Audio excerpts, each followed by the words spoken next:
Well, we made it, folks. We're at Lowell Observatory. Actually, didn't use as much energy as I thought we would, but yeah, it's kind of interesting seeing 59.7 kilowatt hours and only 203.8 miles. But actually, now that I think about it, that's kind of interesting. So this actually sort of verifies that, hey, I actually think we could have made it on a single charge from needles. Interesting. Um, Kind of strange because I could have sworn we were gonna run out. But anyway, I'm gonna go ahead and go in and just check out Lowell Observatory. That's what I came here for.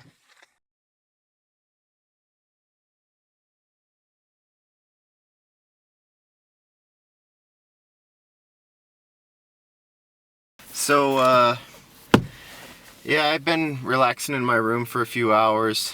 Went and got some lunch earlier. Yeah, the room check-in wasn't even until 3 p.m. So, I was just doing some deliberating. I don't know if you can see through the camera, but my estimated range is up to about 131 miles. But part of that is, I think, just the relatively poor efficiency that we had leading up to this point. And anyway, on this trip, I had a few things on my bucket list.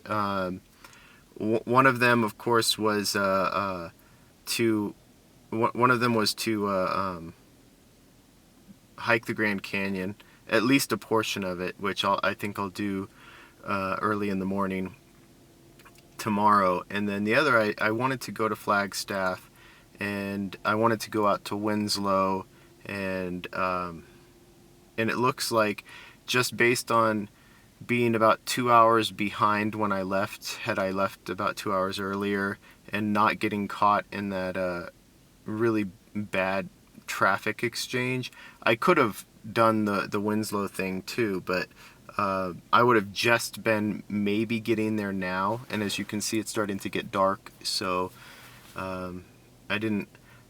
I kind of reconsidered. I didn't think that seeing the crater in the middle of the dark was gonna, after sunset, was gonna be what I was hoping to get out of it. So basically, I'm gonna have to come out here again at some point.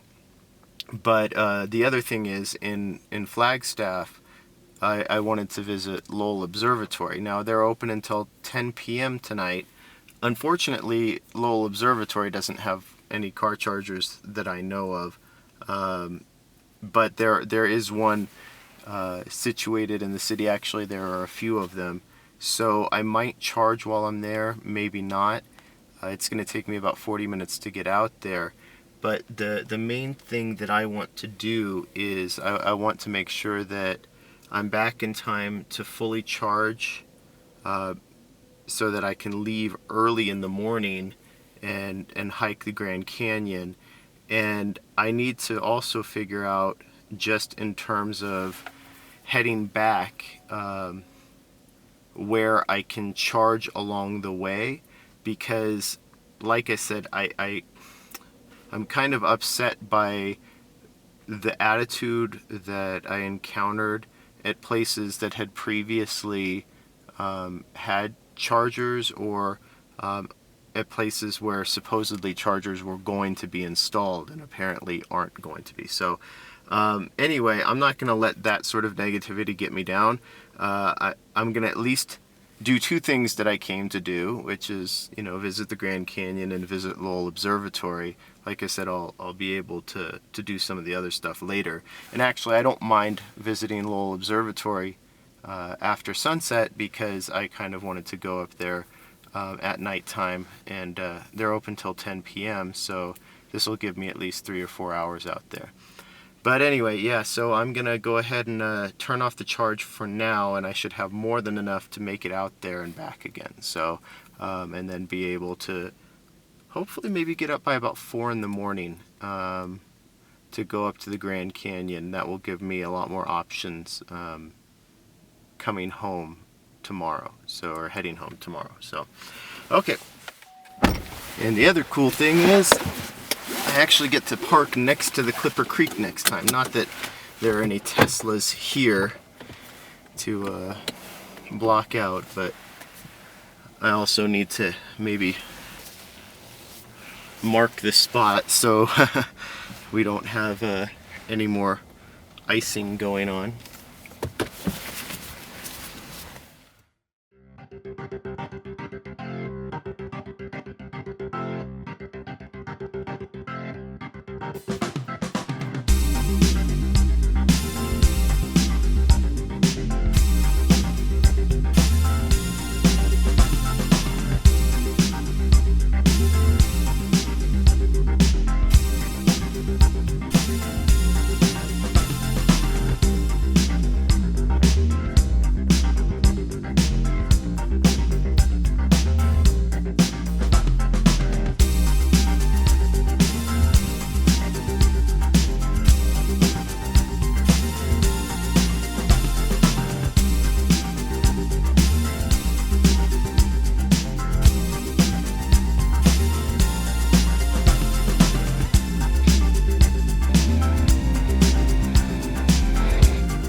Well, we're getting close to Flagstaff. Our exit's pretty soon. I did notice a sign up there too. We crested a summit that was 7,300 feet above sea level. So yeah, there are clearly highs and lows to these elevation increases.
So apparently it's very crowded today. I might not be able to find a parking spot. That's unfortunate.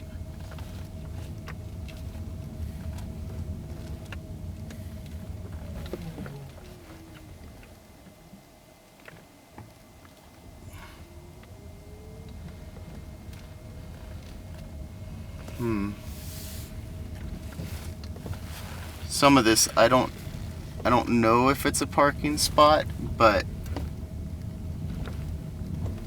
the curb is, yeah, bus, RV, and overflow parking. I'm guessing that's what this is, so.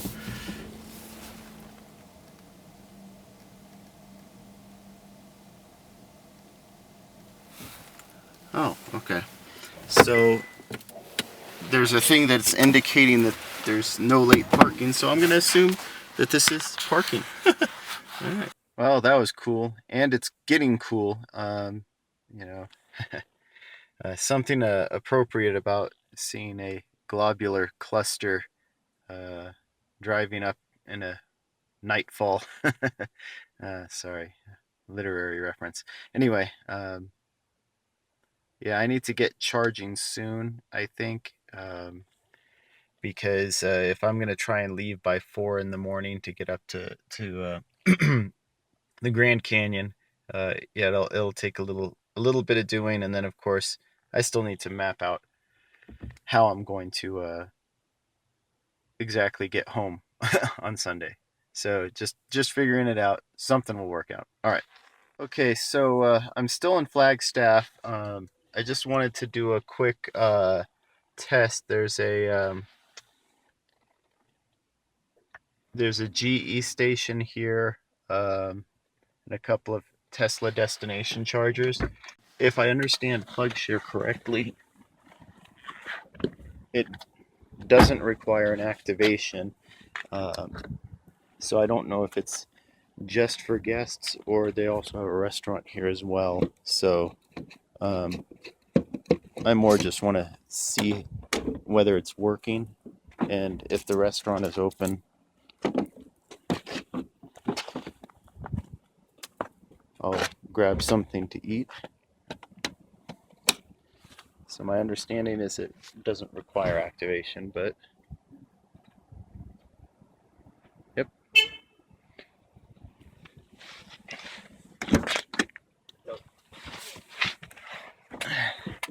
So, and as you can see here, just based on this charging, this will usually, speed up, but it's 40 minutes back to the hotel. So I get back to the hotel, plug in, have them activate. I'm still barely going to be able to get out by 4 a.m. So I'm going to let this charge, and I'm going to see if I can grab some dinner, and then hopefully it all works out. Check in on PlugShare. Just verify that the charger's working. Groovy. Whew. Okay, so I had some sushi, and still charging. Actually didn't spend that much time. Notice there's really not even that much of a charge that's been added.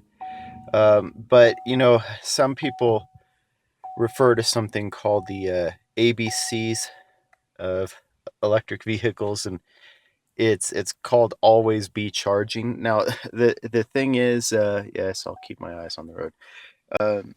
The thing is, when I'm local, I almost never think about stuff like that. But yeah, when you're traveling, and you can probably see the bushes now. There's a breeze kicking up.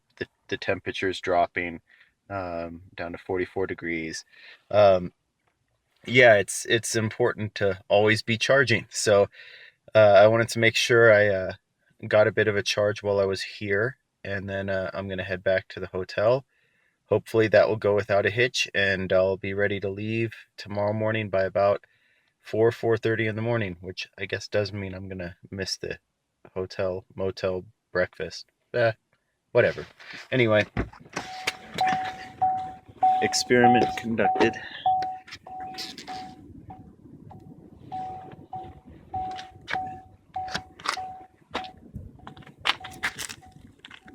And always, always, always clean up your own cords.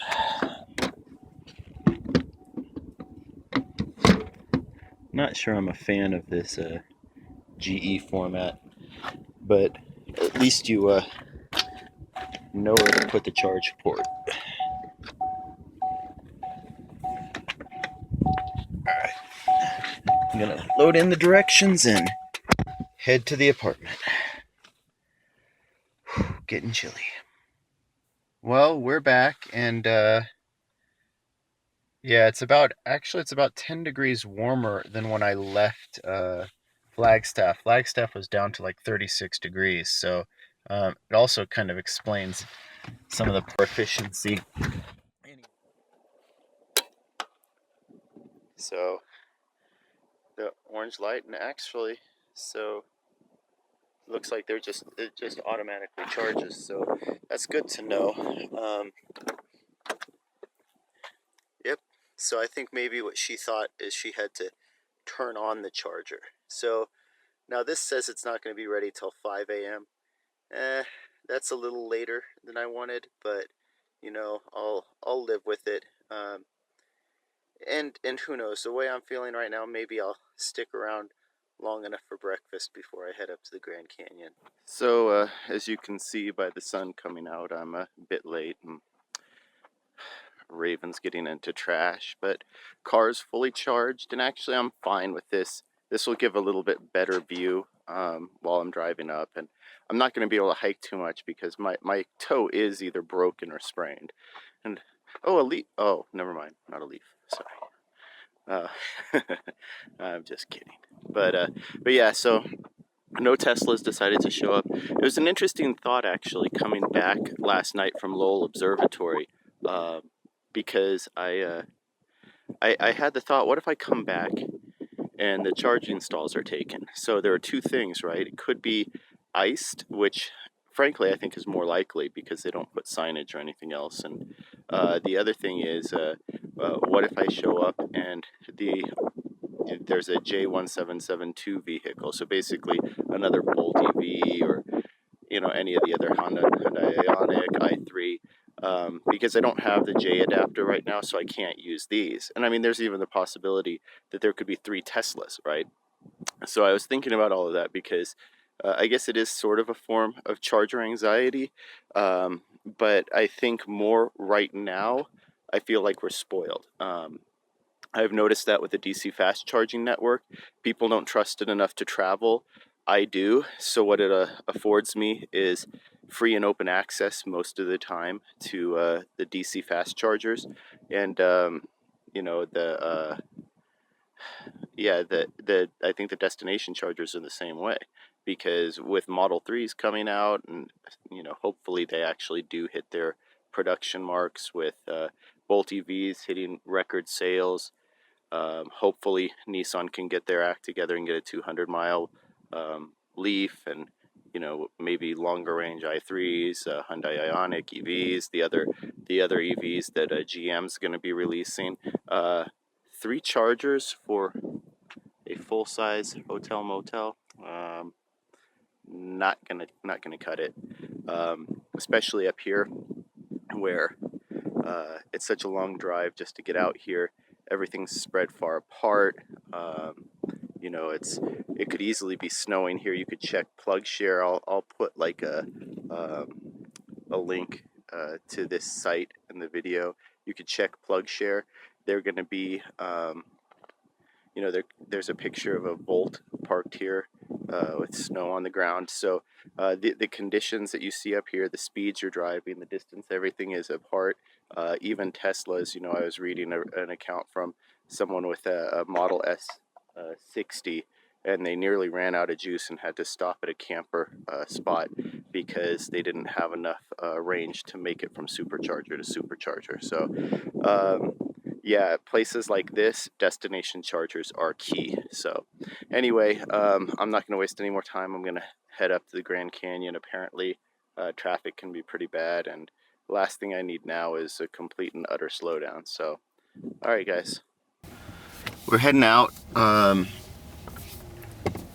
It's kind of a last time it did this to me too, so I think I'm going to the right direction. It's not exactly a easy route to figure out. Let's see. Yeah, I think this is where they want to be going. Whatever.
so went ahead and paid my dues.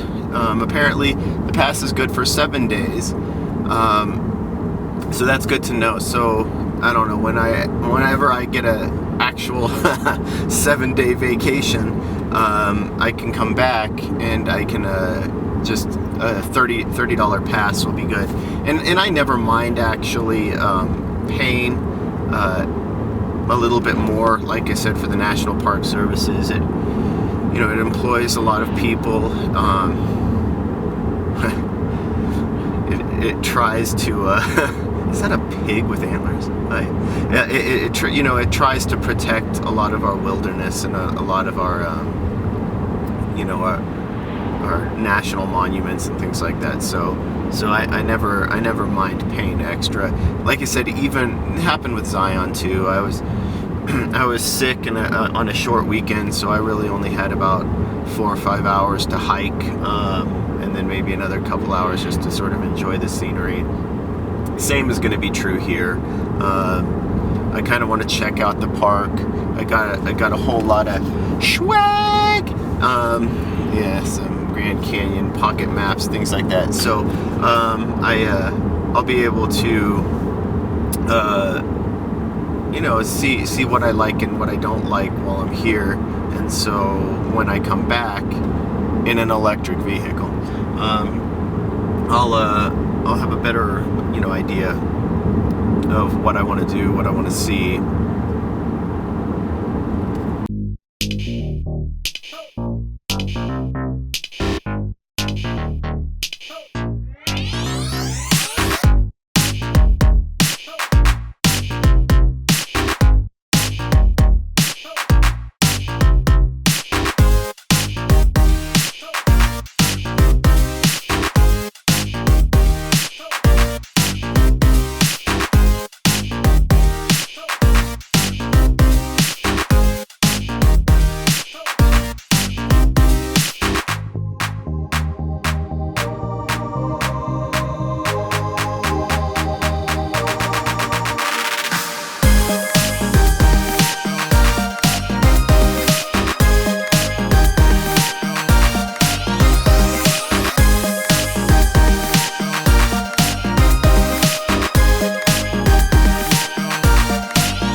Yeah, and this is, I realize that park services might not be able to do this, but I noticed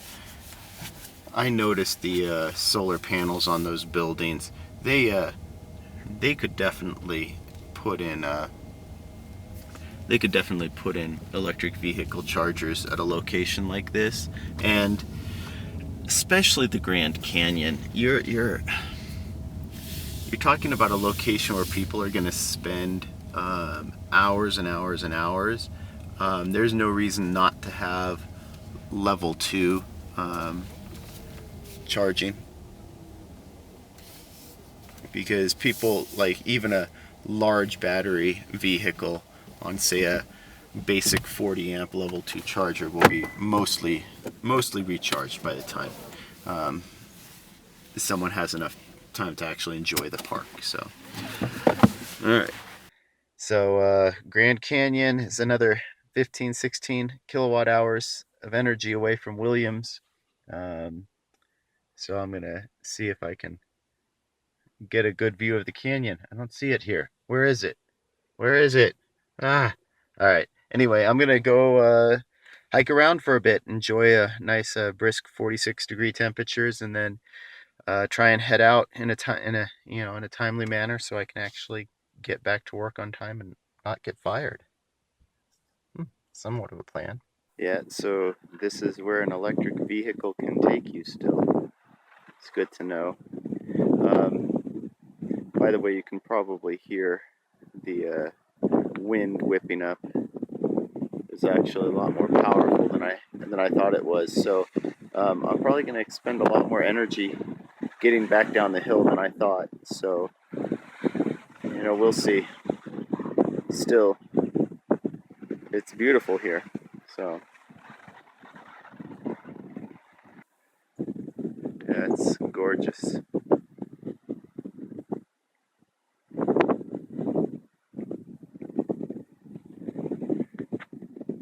And actually, once you get away from the main tourist spots, there's quite a lot of room to just sort of look without seeing people. So this is actually a very relaxing, relaxing location. So I probably will make an effort to come back here and then definitely uh, hike the rim. All right, so that was fun. I hiked a couple miles, 2 or 3 miles. The trails are pretty easy, um, at least up to the top, and that's I just kind of wanted to get a view, see what was going on here. Yeah, and the wind is pretty severe, and you know, it seems primarily coming out of the east or the southeast. So uh, that kind of hurts me, uh, traveling from Williams up to the Grand Canyon and back down to Williams again. But it should help me on the rest of the trip. Regardless, I think I need to get back to having about 200 miles of estimated range. So I'm gonna stop back in at the hotel before I have to check out, and then we'll go from there.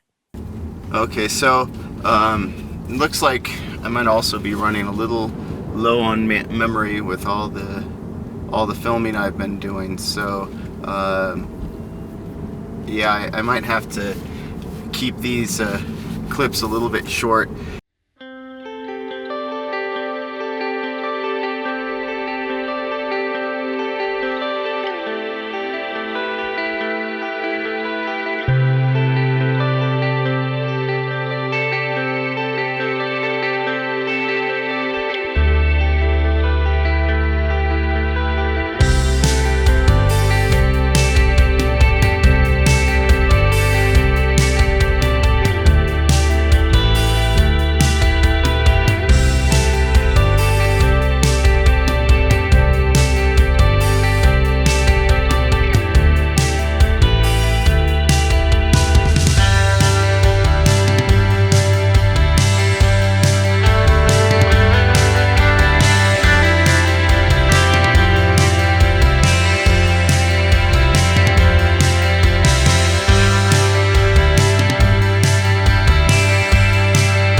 So unfortunately, this explains exactly what happens when you don't mark destination chargers or chargers for hotel guests or for electric vehicles. So, and the sad thing is, I actually am pretty sure none of these are hotel guests. Now that I'm looking at it, I'm reasonably certain that they were members of the church over here. So it's just easier to park here as an overflow than to park there, I guess. I don't know. I mean, maybe they are. But I'm gonna go talk to the front office and see if maybe they'll let me just sort of temporarily park right here, and then if not, I'll well, I'll figure something out. But I doubt that they're gonna move or ask people to move. So I'm gonna go ahead and do that, and then from there, I can kind of plan what I'll do. All right. Okay. Well, all's well that ends well. I'm charging. It took a little while to get to that point. Wow. I just realized that's exactly 120 miles up to Grand Canyon and back from here. Pretty good on the GPS maps. Anyway, yeah, so apparently these were staff that were parking here, and I don't know if they've been told not to, but they have mentioned that, hey, well, they mentioned that almost nobody uses these chargers. So, I think it's once in a blue moon that someone's going to actually need them. So anyway, yeah, either way, it's fine. And I'm charging again, and I'm gonna do some checking to figure out exactly how far I need to be able to go, and understanding that the efficiency is probably going to be a little bit better than what's being displayed as my estimated range right now. It's probably closer to what the max is. So, all right, whew.